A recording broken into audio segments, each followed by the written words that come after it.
Salam, hello, and welcome to another episode of Silly Points Cricket.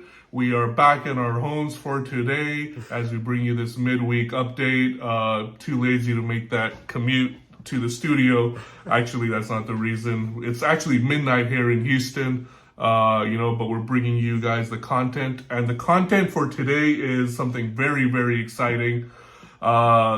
The initial teams have been released for the Pakistan versus Australia series.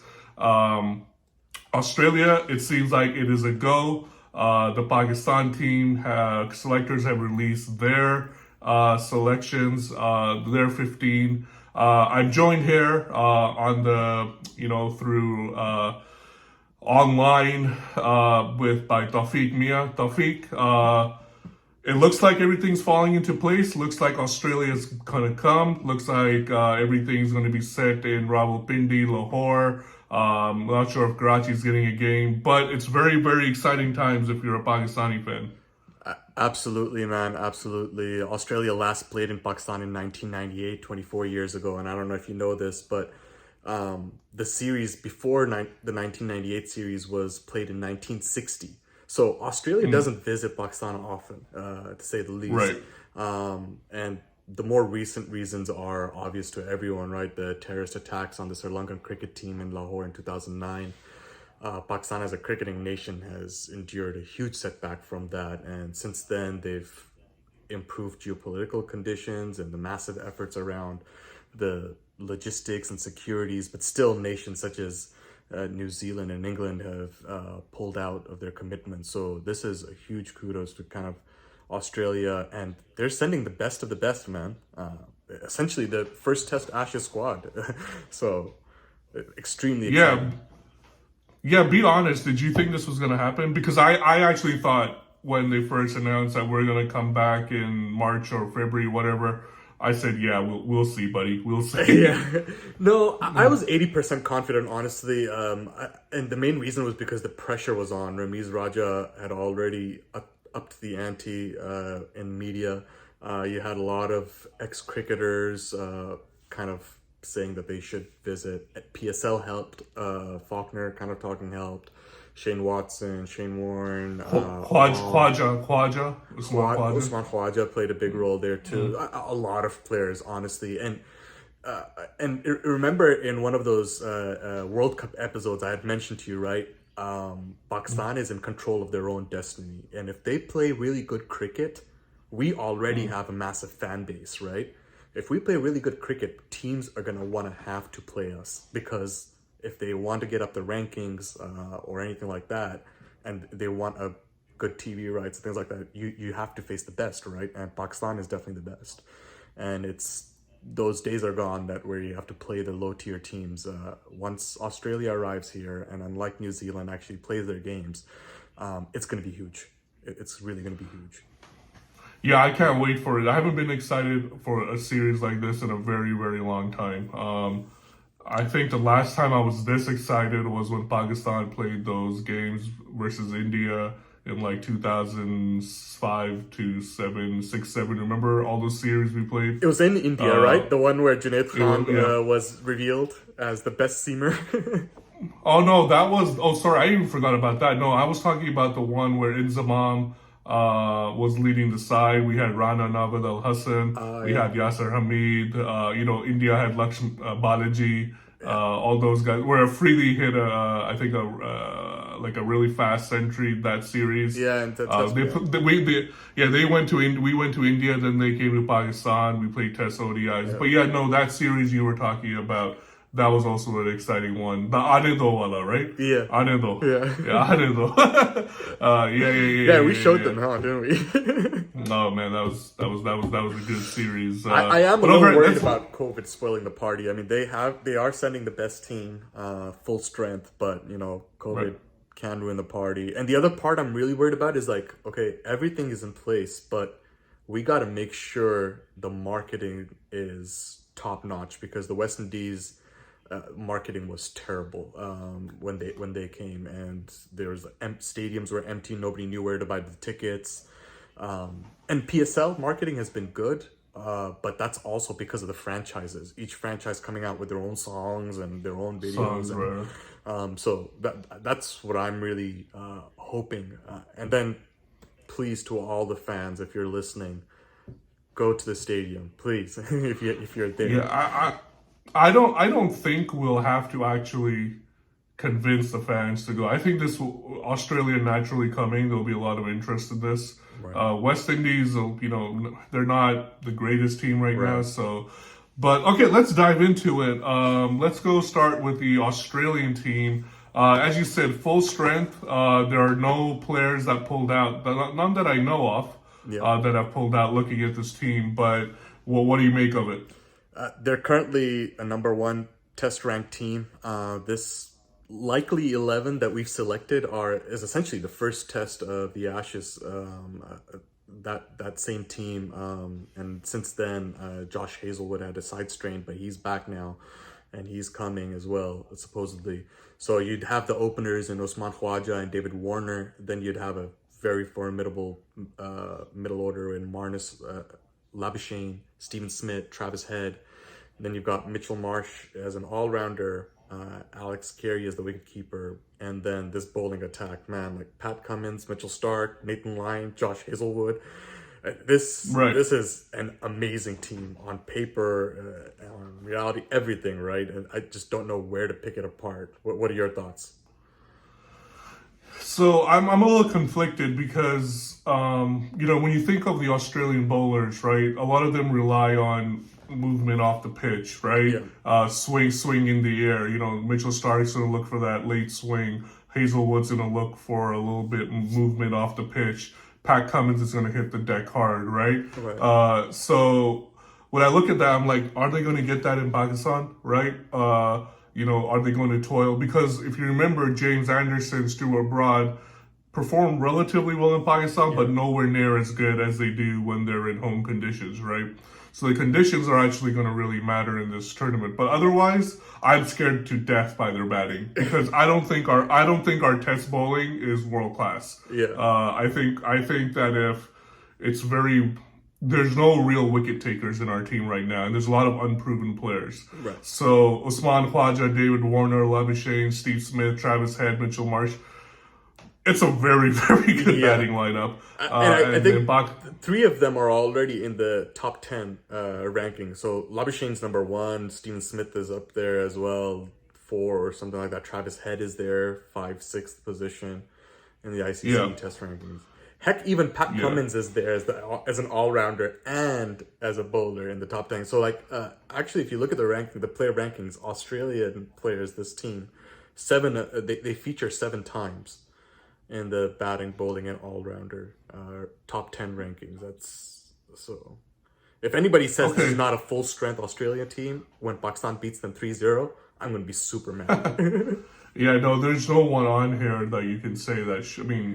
Who could realistically come into that team that we, So to your point, Okay, Mitchell Marsh is one person, right? Like if you're thinking about the specific pitch conditions and you're saying, okay, you've got 3 seamers and you only have one Nathan Lyon and as an off-spin bowler, you have Ashton Agar as an option. You've got Mitchell Swepson as an option.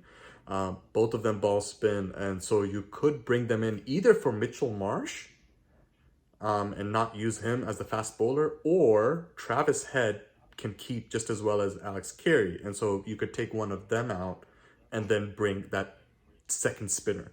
Because I can assure you, Pakistan's probably going to play with 2 spinners. 100%. 100%. But that being said, Labuschagne and Steve Smith can both bowl spin as well. So I don't know if they want a part-time spinner or an actual full-time spinner, right? So that would be interesting. Right. Okay, let's move on to the Pakistani team, and then we can sort of do key battles and stuff after. Yeah. But going through the Pakistani team, I think there are no real surprises here. 1 or 2 maybe, let's go through it. So the likely 11, let's start with the likely 11. It's probably going to be Shan Masood, Abdullah Shafiq, with no Abid Ali, in the team because of his health issues. Yep. It's probably going to be Sean and Abdullah. I think Sean, well deserved. You know my feelings on Sean. Easily And over Abdullah's Imam at this point. Like he's currently, in current form, I'd definitely pick Sean over Imam. right.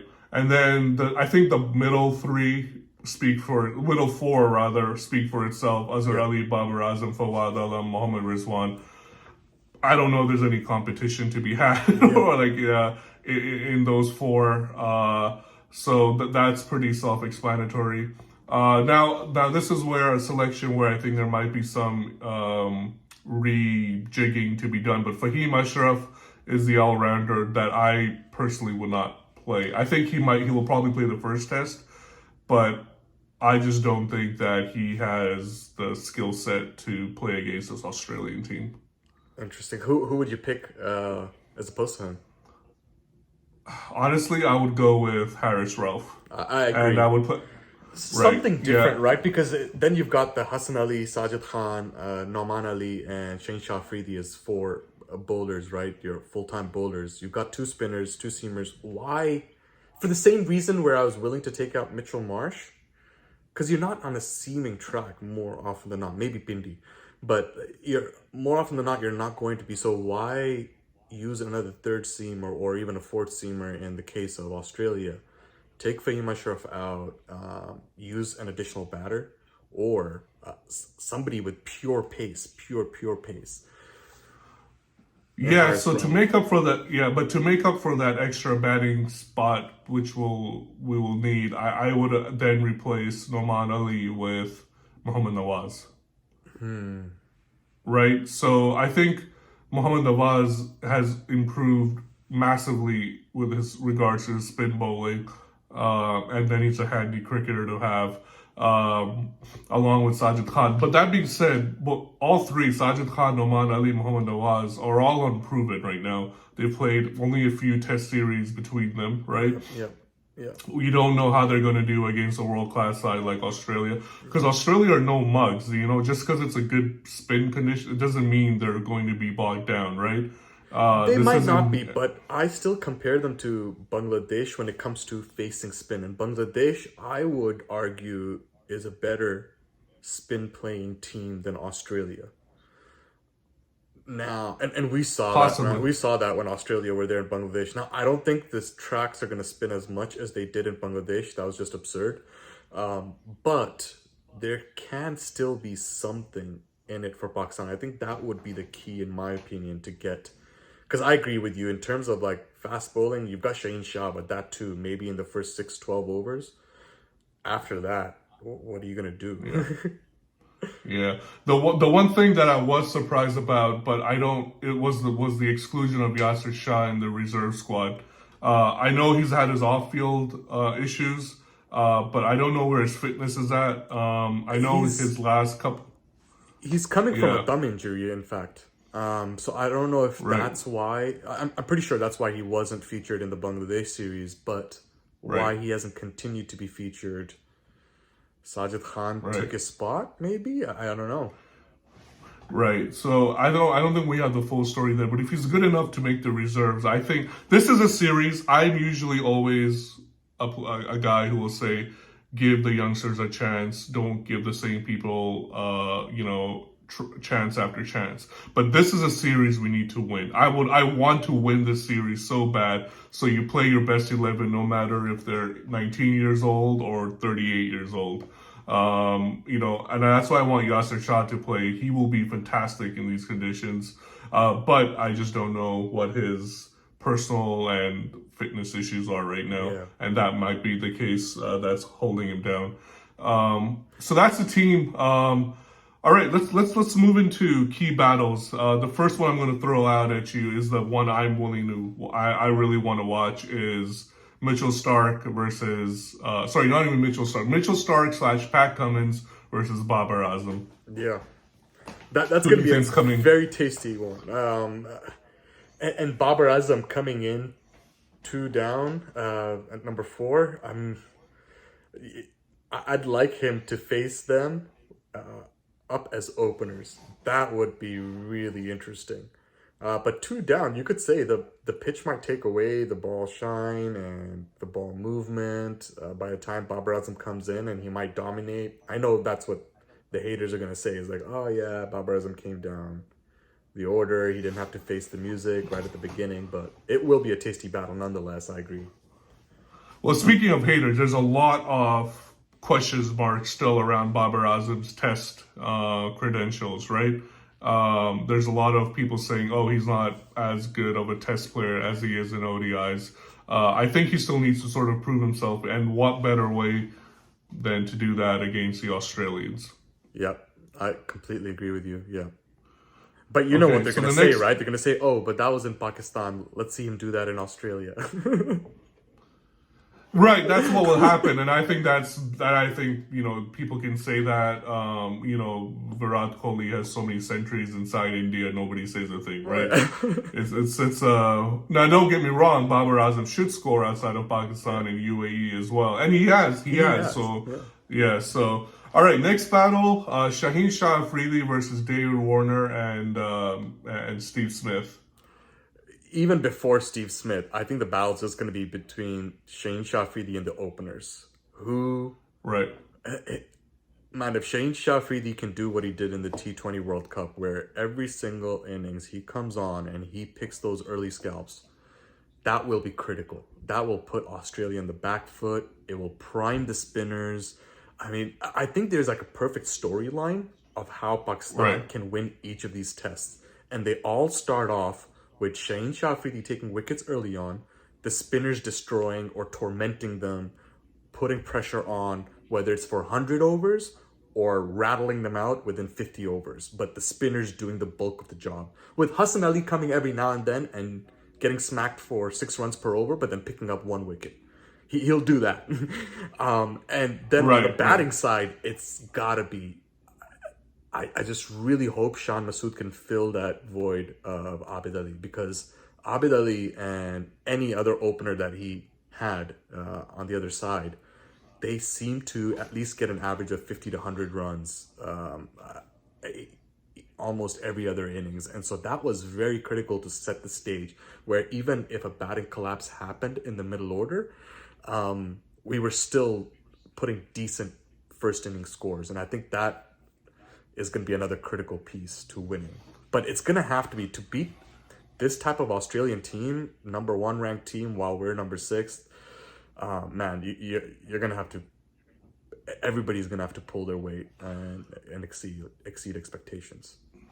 Yeah, the one thing I will say for Sean is that he is the master. I think he's a well-suited player to take on this Australia attack, because the one thing Pakistan really should think about is that they don't need to score quickly in the first 10, 15, 20 overs. Wear the fast bowlers down, right? The pitch will probably do something in the opening 10 overs or so, but after that, you go through that spell, you can score. It can go, the pitch can go flat. There's not going to be a lot. That's where you capitalize, right? Yep. And Sean likes to play that way. He likes to grind. Yep. So I'm really hoping he comes through, but we'll see. The last battle, I wanted to say, it's not so much of a battle, but it's really Sajid Khan. I really want to speak, because he's going to be the main piece of this. Spin is going to play a huge factor, right? And he seems to be the central person who's going to lead the Pakistan spin attack. What are your... Do you think he'll... Just yes or no. Do you think he'll be successful?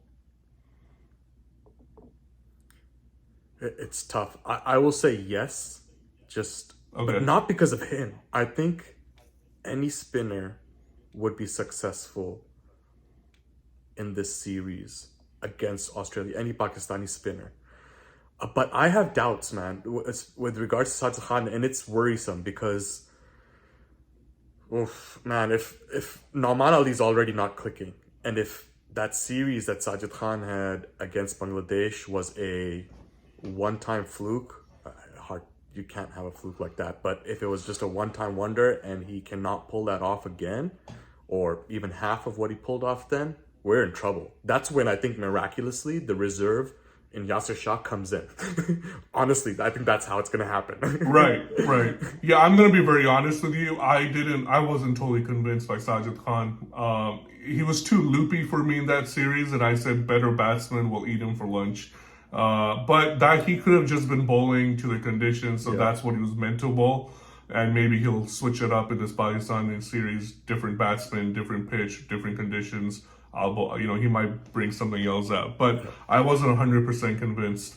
But we shall see. It's going to be a really interesting series, I think. Give me your initial predictions. 3 test match series. Who's taking it? Pakistan will take it. By how much? Interesting. You honestly think Pakistan's going to beat Australia? Yeah. You take away the bias. You really think Pakistan's going to beat Australia in a 3-match test series? A man can be hopeful. On paper, I'm telling you, on paper, it just does not make sense. Pakistan's only featuring twice in the top 10 rankings for players, and these are all young players. They haven't featured much. I mean, your top 5 batsmen, all of them have opened once in their life. So they're not like skilled for their position, really. But there's something about this Pakistan side and the fact of how Australia very recently hasn't played spin well. I'm telling you, this is not to be taken lightly. Bangladesh spinners are not amazing. And granted, that pitch was terrible, but Bangladesh really destroyed Australia in those test matches, okay? And that's what I'm really hanging on to. I'm just hoping something like that happens. All right, then give me a scoreline. What, 2-0, 2-1? 2-1. Okay. You're not going to like my answer. I think Australia will whitewash us. 3-0? I know that I said earlier that Pakistan, I would love to see Pakistan win. And I do think, I just don't think our bowling attack is that good. And in a place like Pakistan with a world-class batting lineup that's coming, Australia have played in India against India and have done very well against spin, right? Yeah. They're competitive at least. Now they're coming to a place like Pakistan where the team is not as good. And then I think even the batting, right? Babar might do very well in the sea. Actually, probably will. But a lot of things are going to have to go right from the batting. Shan, Abdullah, Fawad Alam are all going to have monster series.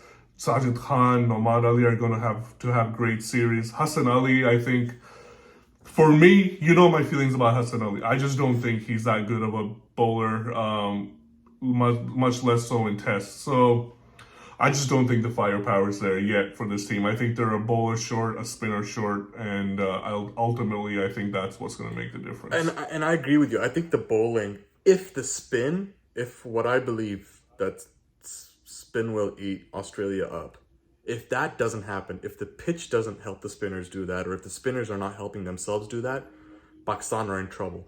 But if Pakistan batting does not click in Pakistan, that really should signal alarm bells everywhere. That would be a big problem. Like these batsmen, Shan, Abdullah Shafiq, Azhar Ali, Babar, Fawad, and Rizwan, these guys are very capable of taking on any attack in Pakistan. Like if they can't, then I'm worried. These guys are not technically sound if they can't. But at the same time, I do believe that there will be results, and that's why Australia is sending their best and the full strength squad. They are coming to get results in each of these test matches. A draw in any one of the test matches is a loss for them, and so that is something that actually Pakistan should use as leverage. And you mentioned this, right? Shan should play his time and not rush it, because that's what they're hoping. They're trying to rush through the innings. They want to make sure each game has a result. And so we want to make sure that we can first guarantee a draw and then win. Right. All right. So there you have it, guys. Tawfiq is going for a historic 2-1 victory. I am not such an optimist. I'm going to think Australia will whitewash us 3-0. Maybe we'll draw 1-2-0, but I am not so hopeful. I just think we're not there yet to be competing against the likes of Australia. Tawfiq, I hope you're right. I really do hope you're right. And I hope that I'm wrong. But we will have more coverage on this series once the PSL ends, once the focus shifts to those test matches, and then we'll cover the ODIs and the T20s, where, by the way, just heads up, I do think we have more of a chance there. But but it's going to be an exciting series. I am excited. Let's pray nothing goes wrong. Let's hope that it turns out to be an amazing series. I just have great memories of Australia in Pakistan. I was a young kid back then, but I remember the Markwas, the Steve was, the Taylors, the Slaters, McGraths, Warrens. So I'm hoping for a great series, and let this kick off, all the teams that do come to Pakistan this year. Tawfiq, any last thoughts? No, thanks for watching and supporting us. Please continue to do so. Don't forget to subscribe and share our videos, and we'll keep working to give you good content. All right, thank you, and we will see you next time.